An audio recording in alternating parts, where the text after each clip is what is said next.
respected MD and our very own Manoj and all my colleagues. I'm really a bit confused as to where to start. I first met Manoj somewhere in 1980. I had joined in 77. I was down here for some work, and Dr. Kalyan Ghosh was scolding me as to why did I leave my house job and came and joined Railways. Manoj was also there. He was possibly about to finish his MS. In the meantime, he had come to join. And that was the first meeting with Manoj. Subsequently, his son was born in our hospital. Those days, Dr. D.K. Rai was here as our radiologist. And suddenly I got the invitation to come to his house at night because he used to stay in 75, the building which does not exist anymore. On the ground floor where Dr. Malhotra subsequently went.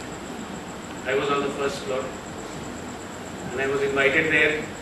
There was a celebration because Manoj had been blessed with a son. And Dr. D.K. Rai's invitations were always wet invitations. That apart, what I had seen about the eye department here at Garden Reach, it had a heritage, of course. It began with Dr. Nihar Munshi way back in the 50s. But subsequently it went to the conventional eye clinic of a railway hospital where the doctor used to sit in the center of a huge room at his table. I will not take names. With a torch on the table. And that was all the ophthalmologist did. Eye surgeries were conventional cataracts once in a while. And what the newcomers presently see about the eye clinic, this was a revolution in this hospital which has not seen cubicles of that design being set up in this hospital. And the man who pioneered it, who ran from pillar to post, designed it, got it executed. Of course, he had the support of the MD, I don't deny that. But here was one man who totally changed the complexion of a clinic in this old railway setup. He has been a very good guide, a guardian of setting up the department. He has been a pioneer in getting the fellowship course at Shankar Nethralaya, which got restricted only to 3 railway doctors due to whatever reasons. He was a pioneer in getting the head of Shankar Nethralaya to our hospital to inaugurate the laser unit. He was a pioneer who started so many new things. The expensive microscope that you see here, operating microscope of the ophthalmology department, was also got through his perseverance, his hard work, and that was possibly the most expensive ophthalmic microscope that was purchased in the government sector in those days, in the eastern region. The department that we see now, its reputation, its work, the man behind it, I would say definitely, if anyone bids to disagree, I'm sure he would not be truthful to the fact.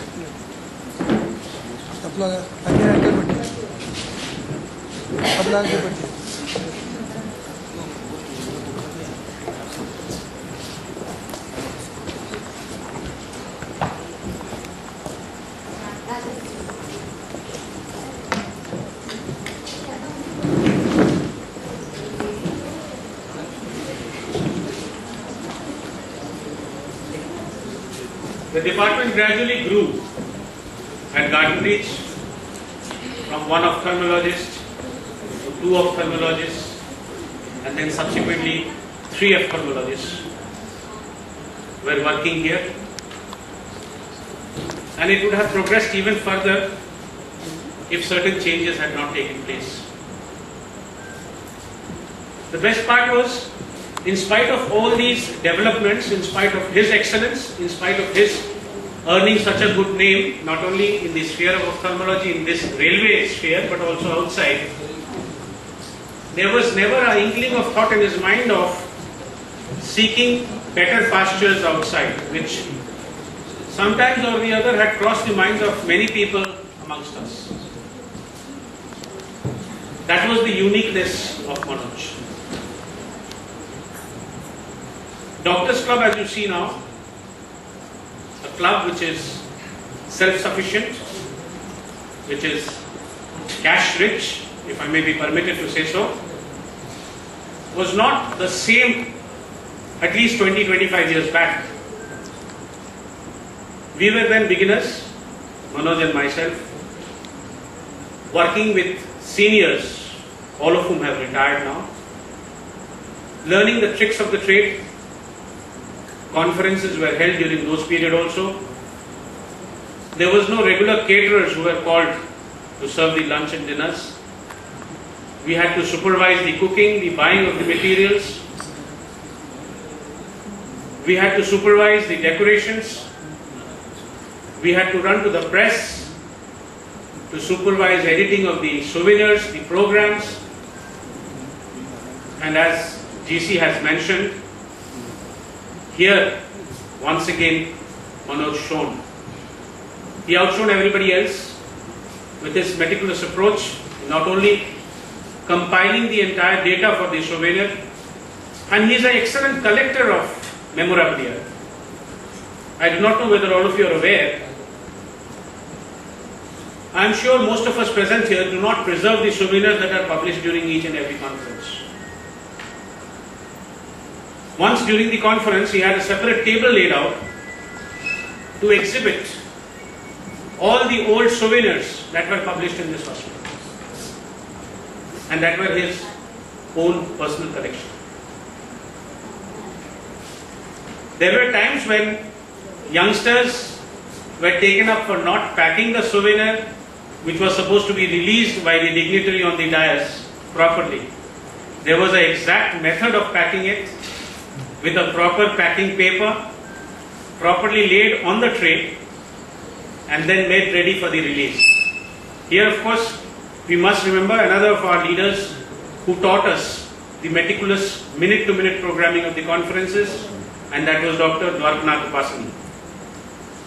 We had regular run-throughs of the inaugural session, which I do not think is required now because everybody has become practiced to the method in which it is done. But I still cherish those days when late in the night we used to go to the press, look at the proof of the souvenirs, over refreshments, and you'll be surprised to know we have had apples sliced with whiskey, because that was only available at that point of time. We have had instances when old cars used to break down and we used to toil to get it started for our return journey back, because we didn't have the luxury of having such new cars as almost all of you have now. But then through that struggle we enjoyed. We enjoyed that cohesiveness. We enjoyed the strike of the doctors, when the old and the young sat down together for the struggle, the result of which we are all enjoying at present. The very fact that we have risen in the hierarchy of railways is definitely due to the strikes that we have had in 87 and 89. Food was another thing which Manoj was very particular about. And the person who bore the brunt of this was at home, because after every official dinner, his dinner had to be kept ready at home with chamurmoni bhat and the special fish and deem begun, which I think Mrs. Dotto should have taken a copyright.